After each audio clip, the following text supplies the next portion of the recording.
Hello friends, Zudio আর ইউস্টার থেকে আর্যতজোর shopping মোটামুটি অনেকটাই করে নিয়েছি।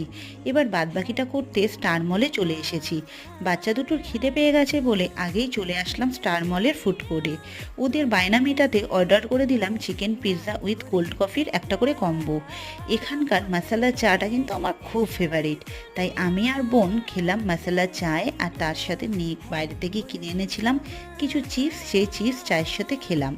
আসলে আর্য দুজোর হেঁটে হেঁটে অনেকক্ষণ ধরে দাঁড়িয়ে থেকে থেকে পা হয়ে গেছে ব্যথা, তাই ওরা এখানে একটু বসে বিশ্রাম নিচ্ছিল। এখানকার কিছুক্ষণ সময় কাটিয়ে আমরা কিন্তু তারপর যাব শপিং করতে বাজার কলকাতার ম্যাক্স থেকে। তারও কিন্তু ছোট ছোট ক্লিপ তুলে মিনি ব্লগ করে তোমাদের সঙ্গে অফকোর্স শেয়ার করব। এবার আমি আর বোন শেয়ারে সেম চিকেন পিৎজা খেলাম। একটাই নিয়েছিলাম, দুজনে ভাগ করে খেলাম। আর আমরা চিকেন পিৎজাটার সাথে কম্বো হিসাবে কোল্ড কফি নিয়েছিলাম কোল্ড ড্রিঙ্কস। চলো বাই।